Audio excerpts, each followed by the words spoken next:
Hello, ladies and gentlemen. Just to let you know, we'll be starting in about 10-15 minutes. Thank you.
Good afternoon. Welcome.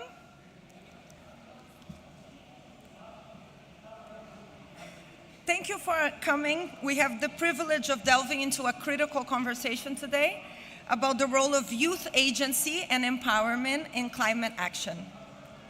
I would like to first start by thanking DP World for organizing this session with our esteemed panelists today. So in face of the pressing global challenge of climate change, the role of youth in shaping the future has never been more critical. It is now more important than ever to shape innovative solutions that are responsive to the needs of the youth and also inclusive of their voices.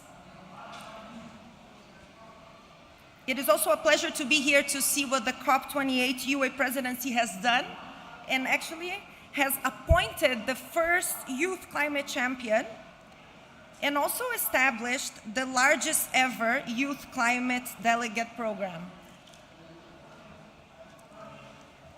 The goal of the session today is to learn more about the importance of youth agency and empowerment in energy transition, and to also raise awareness about the importance of including the youth. My name is Belisa Marochi, and I'm a professor at Holt International Business School, and I'm happy to moderate the session. I would like to introduce first our esteemed panelists. So all the way to your right, we have Kevin Chaloub. Kevin is the founder and CEO of EV Lab, the Middle East's first multi-brand electric mobility platform. To Kevin's right, we have Sankalp Suman. Sankalp is the COP28 youth representative from India.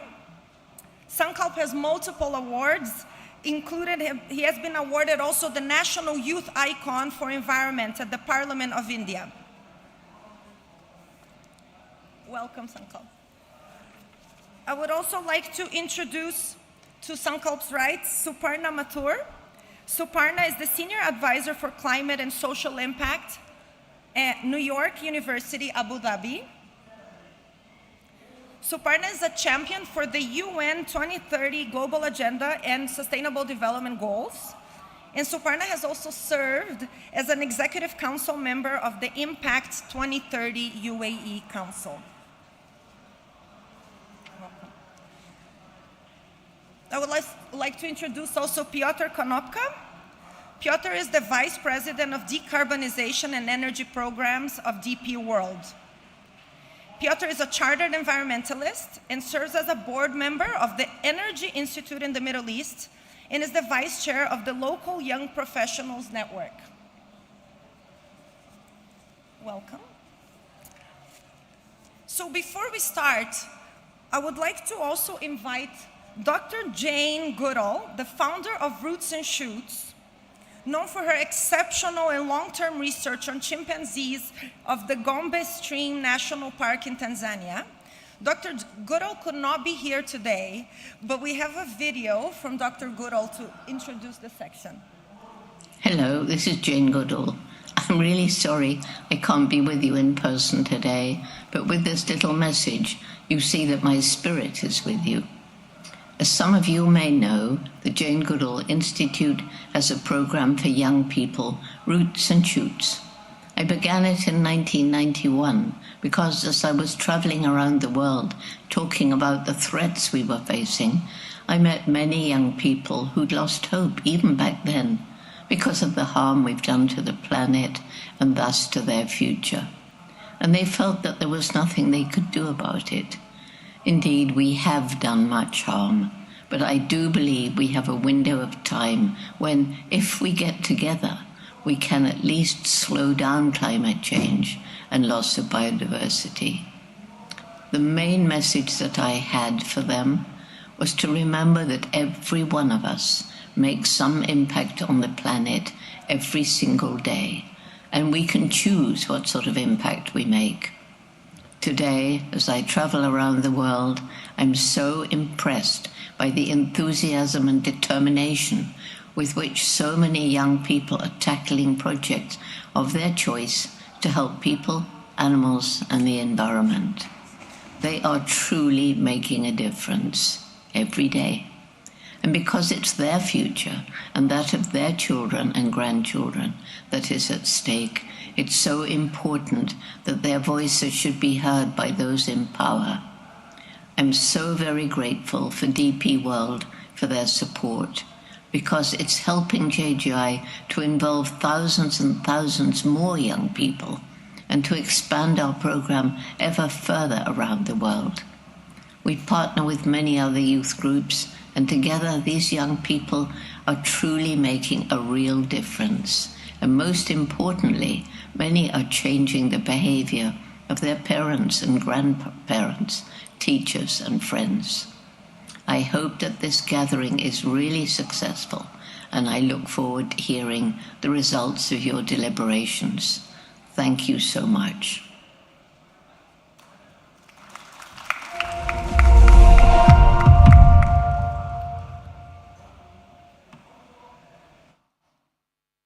Excellent. What a privilege to have Dr. Goodall with us on the video. So to start the conversation, I want to actually echo Dr. Goodall's point that the youth is the future. So clearly, there's never been a better moment to have the youth included in discussions about climate action. But there's so much more that needs to be done still. So we have seen that young leaders are shaping the narrative around climate action more and more. But I would like to hear from our panelists here, what more can be done? How do you think youth voices can be included in decision making? What more can we do? Can we start with Sankalp, actually, please? Yeah, sure. So, hi everyone, I'm Sankalp. I'm here representing India as the COP28 youth delegate, and I come from a country, to just give you a little bit of context, I come from a country which is more than 50% of it is under 30 right now. So it's a very, very young country. But we do not see that in our political leadership. Our political leadership, the actual decision makers of our country, are mostly twice that age, almost exclusively twice that age at least. So that's the kind of irony I want to begin my intervention with, by pointing out. We have a lot of interventions from youth across the country in different spheres, because, you know, obviously in climate change, a lot of action and a lot of education is youth-oriented, because it's all new and evolving. But the actual task of decision-making does not rest on the youth's shoulders. It still lies exclusively in people who are in positions of power, and they are not generally young. And that's why here, my experience at COP28, I thought of a very critical point, and we can probably all advocate for this to happen, is that we can mandate, parties, we have 196 parties of Paris Agreement, we can mandate them to include youth comments on whatever policy documents they come out with. For example, we had the youth statement on the global stocktake just yesterday delivered. But how many parties will respond to it? How many parties will actually go and read it? If you are, there are a few countries who will actually do that. But if there is a mandated section included that, you have to do it, at least they will go and read it. And when they go and read it, when they are included in the discussion, when they're involved in what is happening, when they see what's really being said by young people, they will realize that we make a lot of sense. What we're saying is actually a very empowering agency of change. And that somehow, somewhere needs to come through mandates, because we cannot rely on youth inclusion. This time, I was so happy that the UAE presidency took up the task of bringing 100 youth delegates from 100 different countries and including their voices at COP. But we don't know if that's going to happen next year. So really, it needs to be a critical mandated thing. Same with NDCs. You need to include your youth voices in your NDCs. Ask them to comment on their comments, and have this conversation really structurized and formalized in all of your discussions. It will be of great benefit, because essentially this crisis is my crisis more than your crisis. I will have to live with the consequences of the decisions you are making today. So you cannot exclude me from it. So I'll stop here right now, yeah.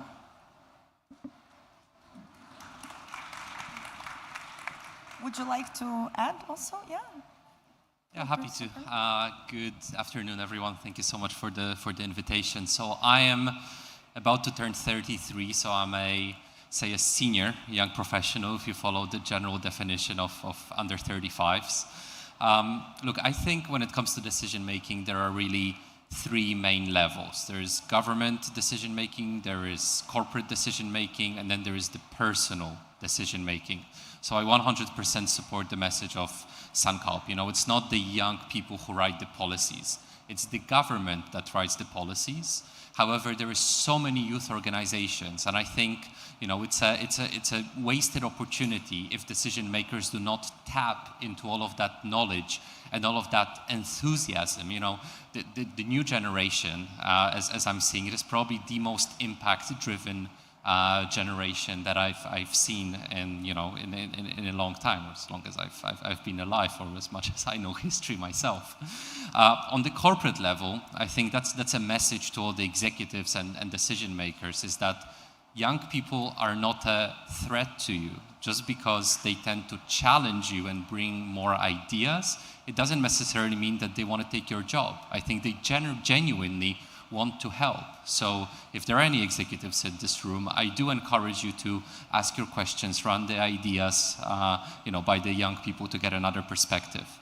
And then there is the personal level. You know, there is a lot that we can do around climate change on a personal level. So, you know, if you're a parent and your child comes from school having learned about, you know, solar panels, electric vehicles, energy efficiency or recycling, don't dismiss them, you know, listen to them and bring their ideas to your households as well. Great. Can we also hear from Suparna and Kevin, please? Hi, everyone. My name is Suparna, and I learned, meeting my wonderful panelists in the room outside, that I am the only non-youth member of this panel. But it has been a great privilege of my career. I've worked in sustainable development for 17 years, in the nonprofit sector, corporate sustainability, and the last 10 years in higher education, to always have the opportunity to work with young people. And I think we often hear the phrase that they're the leaders of tomorrow, and I think for those of us that work closely with them, being at New York University, Abu Dhabi, our students are the heart of what we do. And I think the thing that we know is that they're leaders of today. And our role really is to remove barriers. So I echo what you said about getting more youth here. I know the Youth Climate Champion, Her Excellency Shama, is advocating for UN reform, to have more youth at future COPs and institutionalizing that. Each country needs to commit to that as well. So that is really making sure youth are there. I appreciated what you said about decision making and different levels. And as the educator here, I would say the other thing we need to do is equip these students to be ready to make these decisions. And that really comes down to capacity building and providing more meaningful engagement, so that when they're here and where they're in those rooms, that they feel fully empowered and they have the skills that they need, the competencies and the confidence to really be able to influence change. Thanks for having us, Belisa, again. My name is Kevin. I'm 29, founded EV Lab with an emissions-first approach thinking, trying to reduce emissions in the transportation sector. And today I'm proud to say that we measure our success in emission reduction, and we've saved about 85,000 tons of CO2. Now that's not a lot compared to the scale that's out there, but every step counts. We were just talking with Piotr and Suparna and Sankalp before the panel. You know, when COP was created, we were pretty young ourselves. We were maybe the generation it was a bit created for. Sankalp, I believe you weren't born yet.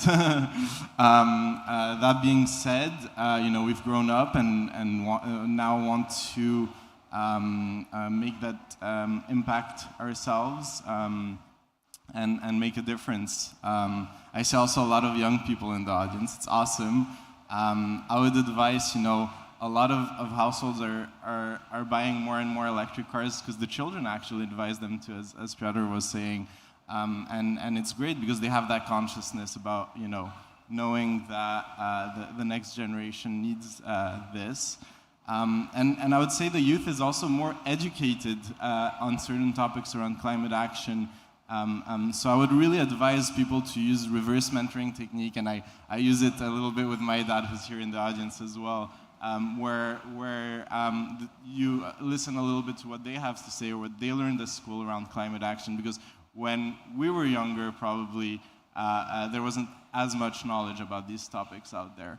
And if I would say anything to your point, Sankalp, I think it's important to add more youth in decision-making in governments as well. I think the UN is doing a fantastic job of bringing more youth voices out there at COPs. That being said, it can be done more on the government level as well. I think reminding ourselves that we're all looking to pay it forward to, at the end of the day, all of this is for the next generation, and we all care about families, the young generation, the next generation. So it's important to hear their voices more and more. Yeah, thank you. It's great to see young entrepreneurs and change makers getting involved, so that's excellent.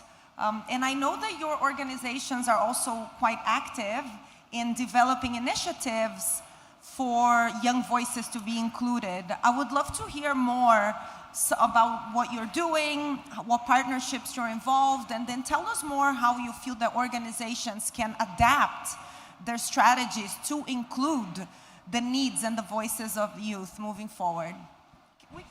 We can start with Piotr and then Suparna. Excellent, thank you for the question.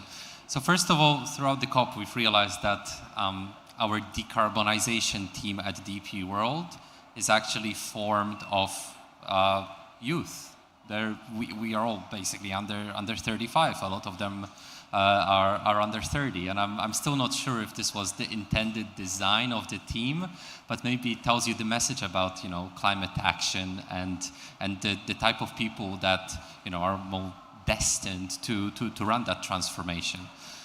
Second thing to mention that I think is quite interesting is that the port industry is undergoing massive changes these days. One of them is automation. Historically, the port environment for the better part of the past 100 years has been a very harsh environment, attracting a very specific demographic to work in it. However, with more automation, with the operations of the cranes, for example, moving into a control room, it does attract more young people, especially more software engineers, as well as it really improves the gender balance of the port industry. So that's a fantastic, I would say, externality of a transformation that is happening in the industry anyway. Internally, we have a lot of initiatives. Our sustainability team is doing a fantastic job working with local communities, local schools. We are partners with the Jane Goodall Institute, for example. So there's certainly a lot going on. We think that we need to maintain our license to operate, and working with empowering youth is definitely a part of it. Thank you, Piotr. It was wonderful to hear that so many of your team are under 35. For those of you that might not know, I also learned this week that the UAE negotiators team is 70% under 30 as well. And so it's just great to see these examples where it's not youth washing, it's not one representative, but it's actually the majority of a group or an entire team. So it's very heartening. It gives me hope. So at New York University, Abu Dhabi, similar to what you described, there is a lot happening on campus, from research and teaching to our recently announced climate action plan and decarbonization efforts. As a liberal arts institution, we ensure that climate change is embedded across the curriculum, so it's not seen as an added or an extra. And with research, it's really looking at world-class research, but with local and regional solutions. So just a few days ago, we announced here at COP28 a partnership with Mubadala for our Access Center, which is an Arabian environmental studies research center. So we're making sure that while the climate crisis might be global, that we're localizing the teaching, the learning, and the research, which is really essential to make sure that everyone within the institution relates to it. And then looking outward a little bit, we're looking at building partnerships, both globally and here in the UAE. So we've actually had the pleasure of working with Jane Goodall in the Roots and Shoots program over the years and hosted her on campus. So those are all just important ways to make sure that we're influencing our ecosystem. We recognize that as universities, we have this immense responsibility. We're anchor institutions. So we've been here long before a COP, and we're going to be there long afterwards. And so we just want to make sure we're always thinking about the legacy of the work that we're doing. Yeah, so I work for the Indian Sugar and Bioenergy Manufacturers Association, which is the association of all the private sugar mills in India, right? And sugar mills traditionally have been a generational business where the ownership passes from, right now I think we are in the third generation of the business. And in the 92-year history that ISMA has existed, I have been hired to set up for the first time their sustainability program. And they had the foresight, I think, and my bosses are sitting in the audience, and I'm very happy that they had the foresight to actually hire someone young, as inexperienced as me, to drive that program. And you know, in the last 1 year, I have been able to see the kind of changes we have been able to bring up in just the conversations we have there. You know, there are obviously senior members, senior mill owners, and then there are their grandsons also sitting and having that conversation. And that intergenerational dialogue that has been able to establish, it's so productive, it is so creative. Obviously, you know, the authority to take decision is still spread out, but just the points that come out of the conversation in the kind of work that we've been able to do in just the last year in establishing the sustainability program, I think it wouldn't have happened if we did not have more and more young voices. So I think ISMA at the moment is a very good case study for any organization looking to see how youth can actually change how the entire industry works. It's a very good case study for you to see. Thanks, Sanka. We founded EV Lab about 3 years ago. 20% of emissions are coming from the transportation sector today. That's true about 20% worldwide, and here in the UAE as well, I think it's about 18%. So it's one of the leading causes of emissions. Our goal is to help democratize electric cars, all types. We're brand agnostic. We lease, rent, or sell electric cars. We just launched our app, you can find on the App Store, and are opening our store in Q1 of next year, a first multi-brand experience center where you can find all types of different electric cars. The idea is really to have a customer-first approach, to really help them understand which products are better for them, whether it's range, acceleration, sustainability that you're prioritizing, where you can charge. So this experience center can help you answer all those types of questions: how to charge, where to charge, how fast you can charge. Yeah, if you ever need advice on an electric car, don't hesitate to call us up. Yeah, you're explaining, I think, really well how important it is to include the youth, and also how important it is to have specific technical skills, I would say green skills. We see this coming up a lot too in the conversations now. And I would like to hear more about what you think about the role of academic institutions like NYU Abu Dhabi, for example. How can we actually develop the green skills necessary to move forward? And I would just add that sometimes there is a myth that the green skills are only those technical skills in the natural sciences, right? But we also have to think about social and governance issues around the environment. So I would like to hear from the panelists, how do we actually see the development of green skills? So I am actually a product of the green skills education industry. I guess I was back in 2013. I was lucky enough to get into a fantastic program at the Imperial College in London called the Sustainable Energy Futures. It was a great cohort, very small, around 40 to 50 people, you know, where we spent a year learning about everything there is at that time about climate change and the energy transition, the so-called energy trilemma. And now it's a fantastic network of people working in, you know, at least middle management in energy companies around the world. So it had that dual purpose, learning about it and also building your network and building your connections.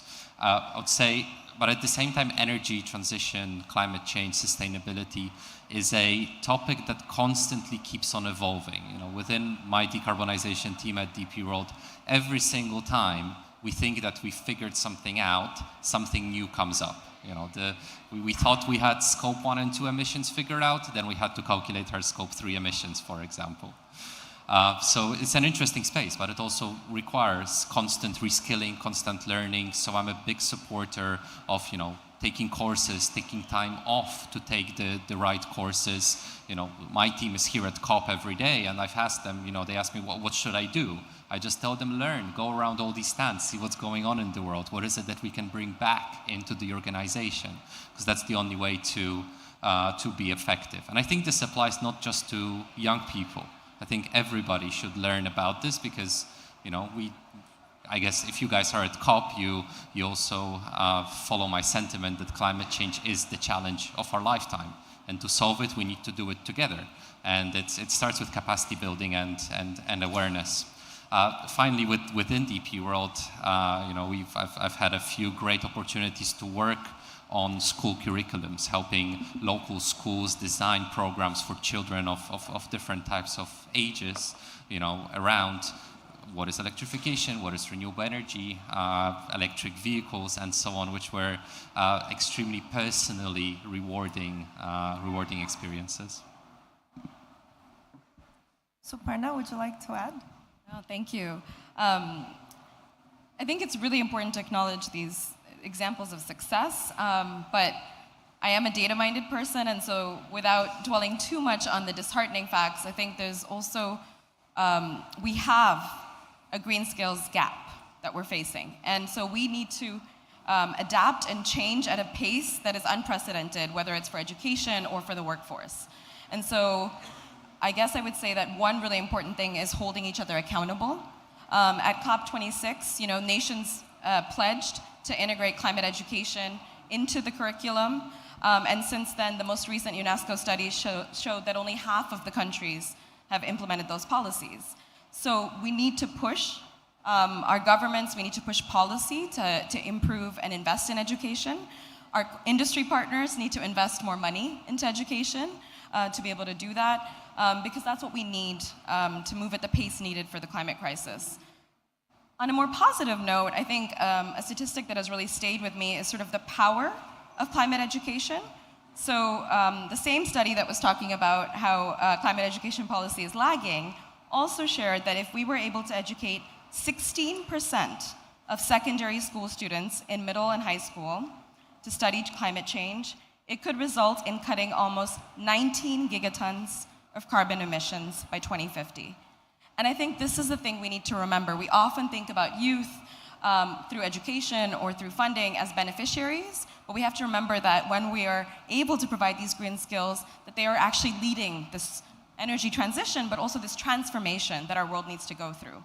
So investing in them is really key, and also looking to them to being leaders and frontiers at the side of change. So that's what I would say. Right, so I totally echo whatever everyone has said in the panel so far. And I see it as there are basically two facets to this. One is that, you know, climate education does not need to be limited, as you said, to just the natural sciences or the technical backgrounds, because environment literally means everything that surrounds us. So just by that definition, we need to be working at different intersections of different fields of studies, whether it is policy, gender, you know, anything really. We need to look at environment because it's affecting all of it. It's affecting every single, even national security today is being affected by climate change. So it's a really very broad field of study. And second thing, from my own personal experience, because I graduated as an environmental engineer only last year in October from Delhi Technological University, And my university was the first in India to start environmental engineering at a bachelor's level. We had some courses at the master's and post-graduation level, but we did not have a course like this before that. And it's a very prestigious course, super hard to get into. I myself, I'm not bragging here, but I literally studied 11 hours every day for a year. If anyone is from India, they know how tough it is to get into engineering colleges in India. It's a rat race. So, we come from that mindset. But today, after 4 years of going through that rigorous program, 98% of my batch, even just like after, not even 1 year has passed since we graduated, is not working in sustainability. So one problem is that we do not have enough green trained people to work in general. And then the second problem is that people who are actually skilled in green education are not choosing to continue their careers in climate change. And why is that? These are young people who spent hours and hours working hard to study, right? They want to reap the dividends. They will go to the job that gives them the most money. We come from a very scarcity-driven mindset. We come from a country where we need money to establish ourselves. I know what kind of a challenge it was for me to talk to my own parents that, I will not go and take up an IT job, which is far more sexier, which pays far better in every term, in every benefit you can imagine. But still choose this. But that was out of passion. You cannot, we are at a state where we cannot leave climate change to the hands of charity. It needs to be a well-paid, well-funded, well-respected sort of a job industry. And that itself will drive everything. At least coming from a country of global south, if you are paying what the climate jobs deserve, a lot of great minds will automatically migrate to it. The skill gap, everything that is missing, people will figure that out themselves. There will be startups that will come over to do what the government or the education sector has not been able to do so far. All the problems will be solved if enough money and respect is given to people who are making a career out of climate change. And that would be a very, very crucial solution if we want to scale up what we're trying to do. I love your passion, Sankal. Please do keep it up. As my fellow panelists said, I think there's a lot of work to do. A lot of work to do. The emissions are coming from 4 different industries, really, mainly transportation, electricity, agriculture, and industry. So I think these 4 fields have a lot of opportunities to offer, and there is so much really work to be done as well. We need to rebuild some of the corals that are being destroyed. We need to be so I do see a lot of young people in the audience. If you are looking to do a career in sustainability, I'd advise to follow your passion, and I think we need a lot of people out there working on the different aspects, whether it's marine biologists to restore some of our coral whether it's engineers to help us out to build some more electric cars, solar panels, and there's still 600 million people out there with no electricity, no access to electricity. So there's a lot of work to be done. What's exciting is that I do truly believe we're doing it at an accelerating pace, thanks to these COP events, and really the UAE is taking a lead in this, which is amazing. It's one of the first foreign direct investors in renewable energy projects. There's really a lot to be done, and I love all the work you're doing also at NYU, Suparna. I have a small bias from my alma mater. I was at Stanford for my clean tech masters. Back then it was a small program. We had the chance of Leo DiCaprio coming to visit us on campus for a small documentary for his climate action work. Now, I'm glad that as of last year, Stanford has announced a full school dedicated to sustainability. It's the first school they launched, first new school in 70 years. So it's amazing to see how many young people they're expecting to train on these different issues, and all universities are really pushing towards sustainability programs. So I really do think there's a nice career path for young people in these industries. I would push governments to enforce more carbon markets, because I think It will align financial incentives and environmental one, and that's something that's very important as well to empower the next gen to be able to work in these jobs successfully, grow in their careers, and not have to worry. It shouldn't be a matter only of philanthropy. It's not about, I have a kind heart, I'm doing work in clean tech. These are true jobs, true needs, and only through a regulated carbon market. And I know that there are talks increasingly around climate finance, around these things in COP28, which is great. Will we really be able to empower the youth to really work in these jobs? We need to provide that security that, a young 18-year-old can say, I want to study, environmental sciences or any field that's going to lead me to a positive impact, and still not have to worry about, what next gen I'm going to be able to provide to my family, to do well for myself. And I think we're going more and more in that direction, which is great. And universities are really pushing towards green programs out there, which is wonderful. It seems unanimous that we need to think about green skills moving forward, really, and not only skilling, but also reskilling, upskilling, right? The ones who are already in the workforce too. So that's great to hear. But I want to pick up on the last points, actually. So if we are thinking about financial incentives and the difficulty of getting more young people to join the field, I want to, for a second, problematize the concept of youth here, right? So who is the youth we're talking about? Clearly, youth is one element of someone's identity here, but how are we making sure that we are getting diverse perspectives, diverse opinions, really, different global perspectives? How do we actually make sure that we involve not only university graduates, right, but local farmers in our conversation, really, moving forward? So clearly, for a just transition, we need to think about marginalized voices if we want a just transition. What can we do then to include those marginalized voices? Sure. So I think the educators and climate activists will be better to comment on the macro scale, but I'm happy to give a very micro scale example of how we do it within the decarbonization team at DP World. So the primary mechanism of decarbonizing our operations are 5-year decarbonization plans, which every one of our 100+ operating entities across ports and terminals, shipping and logistics have to prepare and review them every year. I mean, what such 5-year plans include are, first of all, telling us about the plans, how many cranes are you going to electrify? Where and how are you going to find the renewable energy for it? How are you going to source green fuels? What are you going to do about carbon credits and compensation? It includes things like risks, the finance, the commitment to review it. But right on top of every single plan that each one of these operating entities has to prepare is the team.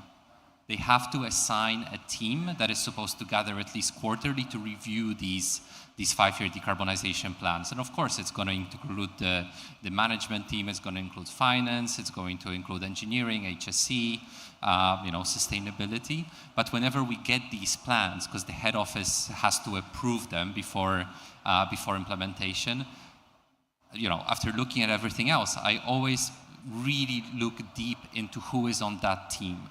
And whenever I see lack of gender diversity or age diversity, that is, the most senior guys or, women on that list, I always push back. Even if it's the best plan I've seen in my life, if there's no diversity in the team that is supposed to deliver that plan, I always ask, why isn't there diversity on it? So that's an example of a micro scale mechanism we apply. Thank you for sharing that example, and I think that diversity of thought within the workplace is really key. I think allyship and being able to see that and bring that into decision making is important. You asked about the most vulnerable communities, and I think we often talk about the energy transition, workforce, and green skills as these sort of abstract concepts, but a just transition means leaving no one behind. It means economic livelihoods, So not just jobs and solving climate change, but ensuring that everyone is safe and everyone is economically able to grow and has the same mobility and the same opportunities, right? So it's unlocking the inclusion potential. We often hear about the disproportionate impact of climate change on vulnerable communities, but we're not necessarily doing enough to honor the work that they're doing in the frontline communities. So when you ask a little bit about what can we do, we start by investing in youth more, investing in women and girls more. If you look at just climate philanthropy alone, less than 2% goes to women and less than 1% goes to youth. So we need to put more money into it. If we look at STEM education, less than a quarter is made up of girls. So invest in girls' education programs, help them get there. So these are just all really important things of putting money to match the rhetoric. And that really has to happen before we can even talk about a truly inclusive and just transition. So I would start with those. And I also wanted to mention, because Sankalp had talked a little bit earlier about the importance of economic livelihoods and jobs, there is a Youth for Green Jobs Pact that has been discussed at the last 3 COPs, and that is looking to create 1 million new green jobs and to transition 1 million existing jobs into green jobs. So these are all ways in which the transition is already being supported, but again, it needs government endorsement and it needs funding. So look that initiative up and put money behind it. Look up girls' education programs, put grant money into youth-funded initiatives, and that's really how you start, because it's those micro solutions that are then able to reach macro levels. So Suparna has actually said a lot of things that I wanted to say, so I was just thinking what new I can add. And just to give a bit of context, I come from a farming family. My grandfathers and for generations before have been farmers in an indigenous community in a very rural place in Bihar of India. And when I go back there, and you know why I started working in climate change in the first place was because I realized that they are suffering immensely because of climate change, but they don't know that. They don't know that. They have an eternal relationship with nature. Their carbon footprint is positive. It's extremely positive, their relationship with nature. They give way more than they take. All of that is true. But they are at the front lines suffering because of climate change, but they don't even realize, so they can't even advocate for it.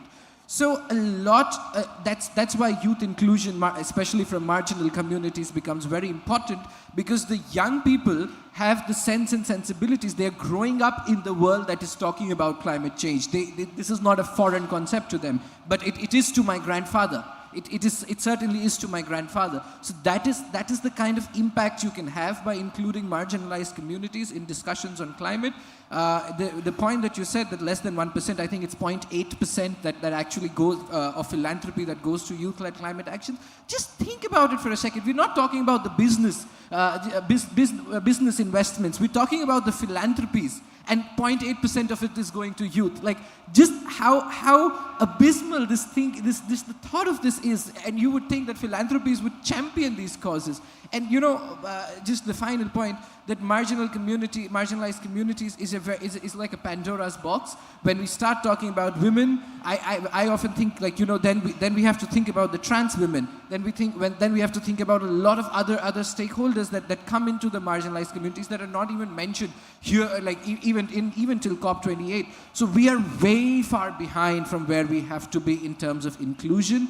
The number, it has to start with philanthropy, because it has to start somewhere. That number has to go up to 50%, because young people have the largest stake in climate change, and if you include them, we are the generation that has grown up with the internet. We have grown up with the access to information that has never been there before. So we can drive a lot of change on reality. We can bring a lot of voices that have never been heard before. So it needs to start there. I think philanthropy is a very good place to start from an inclusion point of view. Yeah. Sorry, can I add one thing, Kevin, before passing it on to you?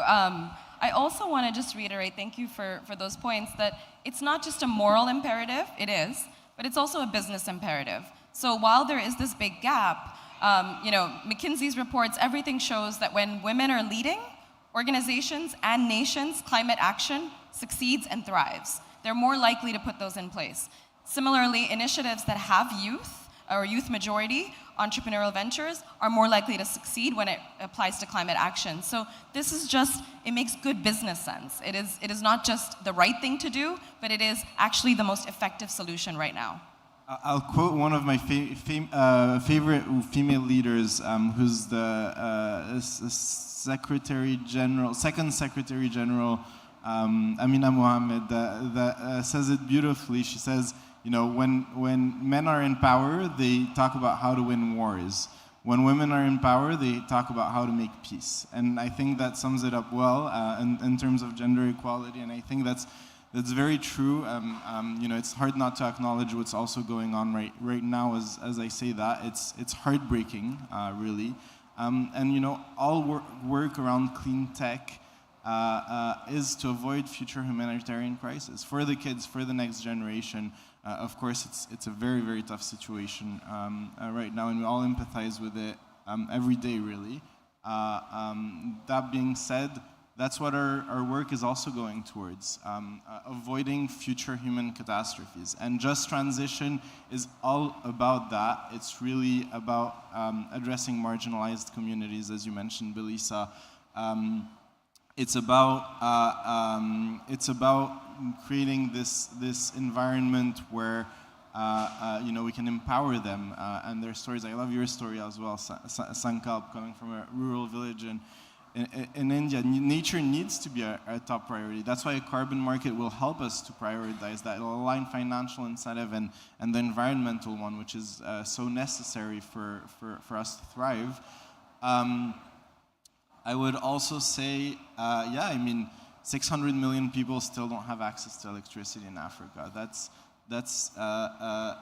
still some of the stats that I feel mind-blowing, and you know, you can't tell them you can't have access to electricity through coal, as developed countries have for so long, obviously. So you need to create this carbon market. US, China, India are some of the most polluting countries out there. And I don't mean, it just there is a big population and a lot of coal still fueling those economies. So the number one priority needs to be to reduce coal, invest in renewable energy, create incentive schemes towards empowering those communities. And I'm glad that the UN is really working towards that. And I've now been blessed to assist some of those conferences pretty often. That being said, it needs to be formalized. It needs to be formalized in a way that that you know, we can give access to electricity through renewable energy to these most marginalized community. If you think about it, once again, the most emitting countries suffer less of the consequences because they have what it takes to defend itself from hurricanes. You know, Category 5 hurricanes in the US get talked about all the time in the media. We don't talk about Category 2 hurricanes in the Philippines, but they kill more people, unfortunately. It's a sad reality that, you know, in the Philippines, the Category 1 hurricanes would kill on average 40 people, I believe. A Category 2 hurricane, 200 people. And you know, hurricanes are caused by climate change, because you know, with heating and seawater, that's what accelerates hurricanes. This is a known fact. So once again, this carbon market is necessary. The other thing, I would say, it makes even most sense in these communities to leapfrog the technologies that already exist in developed countries, because you know, if you think about the US, Europe, at this point in time, it's very complicated to create a grid system where renewable energy is a central focus point. While in communities where there still isn't, because you need a decentralized system for renewable energy, right? You used to have a system where coal or nuclear or gas power plants are creating, you know, electricity, transmitting and distributing it to households, and now you can create energy at the household. So where you used to just receive electricity, you can create electricity and reverse it back into the grid. So in Africa, where there's still no access to electricity, you can just totally build a new grid system that's completely decentralized, and which is what's going on right now, which is very exciting.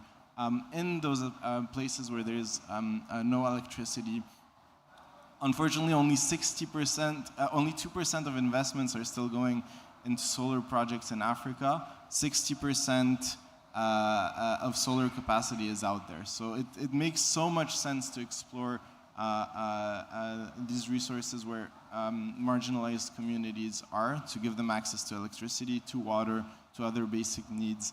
And you know, I think that will also unlock a lot of human potential, giving these people access. That's the beauty of it, is that it'll create a lot of much more human potential by giving by doing the right thing. Yeah, what I hear from the different panelists also is that we have to be really sensitive to which narrative actually gives value to different stakeholders, right? So clearly, if you're speaking to a corporation, you need the specific narrative here. Maybe the business case for it makes sense and the moral case, but if we're speaking to Sunkalp's grandfather, right? It's a different narrative. So we have to be really sensitive, I would say, and to adapt to the needs of the different stakeholders here. So that's, I think, a very important point. And what I'm thinking then is also, clearly we need to keep collaborating. It's important that business and government and civil society are collaborating to create the just transition here. I would like to start wrapping up by asking you to maybe give a call to action. If you could give one message to young leaders, what would that message be? Oh, you almost took the word out of my mouth. I often say that in decarbonization, we're either gonna win together or we're gonna fail together. It's not that there will ever be one country or one company that will fully decarbonize and they will be somehow resistant from the impacts of climate change, while, you know, climate change ravishes everybody else around us. We're either gonna collectively win or we're gonna collectively lose.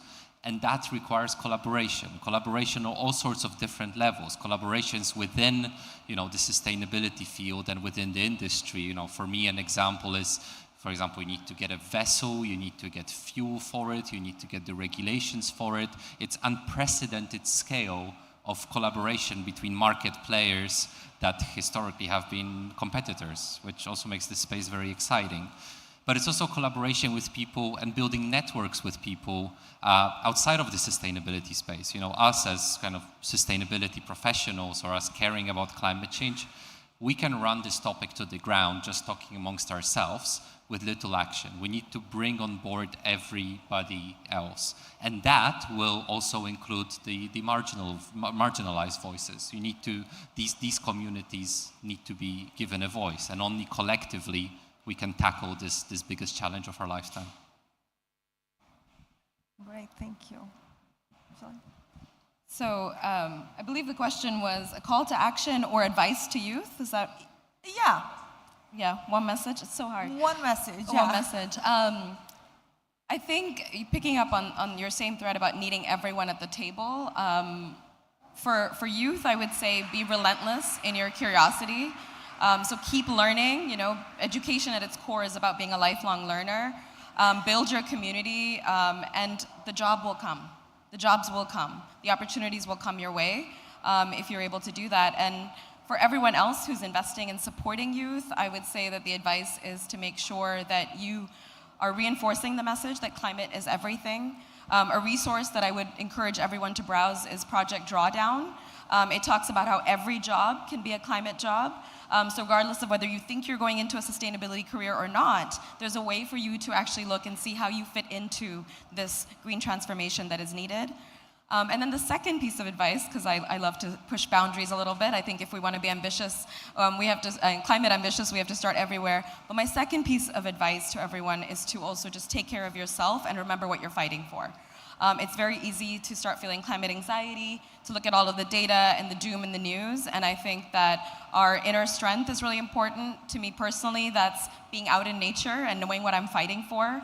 And most of the science backs that up. Biophilia, when you're out in nature, when you're by the ocean, in a mountain, in the forest, you feel more connected to yourself and you feel more connected to the world around you and your community. So I just think that we shouldn't forget the inner development piece as we're thinking about the global development piece. So that would be my 2 pieces of advice.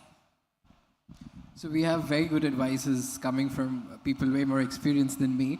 And one thing that COP has taught me is that I have no advice for youth. Like, whatever you're doing is just fine. You're doing it well. You're doing great. Just keep doing at it. My advice is to the people who are not youth. I would like to flip around your question and give an advice to the other side. That, you'll see a lot of young people here at COP, back at home, wherever, whatever. Go and talk to them. Ask them what they're doing here. Don't wait for them to come to you because you're experienced and you have something to offer, and then they will come and ask you. You take the first step. It's much easier for you to go and talk to a young person. They'd love to interact with you. Even in panels, panels that I attended, I raised my hands to ask questions, and I'm mostly overlooked, and then it goes to a more senior person to ask the question, and that's the general mentality I see throughout, even here at COP. So let's change that. We can change that at an individual level. So let's change that. All the adults here, please start talking, start a dialogue with the young people that are here. You'll get to learn a lot, and maybe you'll get to teach and inspire a lot in the other generation also. So that's my advice, yeah. I'll give you the same advice I received from my parents who are here as well, is follow your passion. I really do truly believe follow your passion, and if your passion lies within the spectrum of sustainability, there's really a place for everyone here. I would really say there's so much work to be done, and whatever your passion is, and I'll second what you said, Saparna, as well.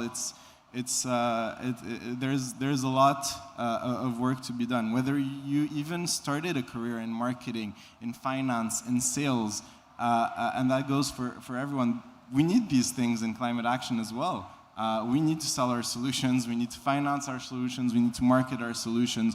Whether you simply want to go into one of the specific fields, which is marine biology, which is to restore corals, or different objectives. There is a lot. Follow your passion. There's a lot of work out there, and there's a really space for everyone in clean tech and the next generation of solutions. So don't hesitate to do that.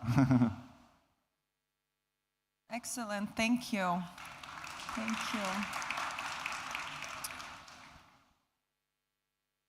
So upskilling, thinking about green jobs, collaborating between government, businesses, and civil society, these are the pathways to actually an inclusive future if we also have the youth on board, right? So it's really key that we have the youth on board.